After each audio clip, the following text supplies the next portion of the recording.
আপনার সারা আমার মতো দেখছেন ভাই সারা মিলাছে না গুলগাল মুখটা আল্লাহ একবার আপা আমরা একটা সমাধান দুজন মিলে খেলা দেখাবো। হ্যাঁ ঠিক আছে না? এটা হিন্দুদের শিবনগরের জন্য, শিবনগরের হিন্দুদের জন্য স্পেশাল একটা খেলা। আমরা কিছুক্ষণের জন্য ধরলাম এই ছেলেটা হিন্দুদের ভগবান শিব। কি ধরলাম? তুই কিন্তু সত্যিকারের শিব না, কিছুক্ষণের জন্য। হ্যাঁ এটা কেডা ভগবান? জুড়ে জুড়ে জুড়ে মুরব্বীরা, বিচারক, যুবকরা, তোমার কোবাইনার সাথী। আমরা কিছুক্ষণের জন্য ধরলাম এটা ভগবান শিব, আর আমি আপনাদের মুসলমানদের একজন প্রতিনিধি। আমি আপনাদের পক্ষ থেকে ভগবান শিবের ব্যাপারে খেলাটা দেখাইতেছি।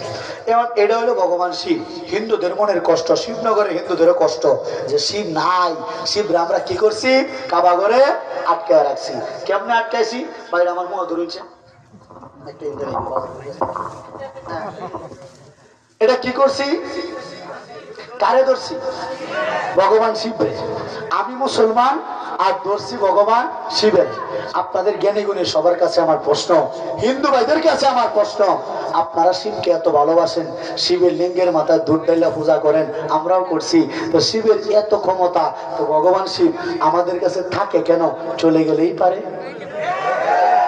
আব্বা যাও গা, যাও গা, যাও গা। সোনামণি চেষ্টা করতেছে। কেডাইডা জোরে, কেডাইডা প্রধান যাই তার বা তাহলে কও সারেন্ডার করছি। দুই হাত তুলো উপরে কও সারেন্ডার করছি। এটা কেডা? ভগবান শিব। আমি কে? মুসলমান। আমি কে? বড় বড় হুজুররা আছেন সবাই, মুরব্বীরা, যুবকরা, বলেন তো শক্তি কার বেশি, ভগবানের না মুসলমানের?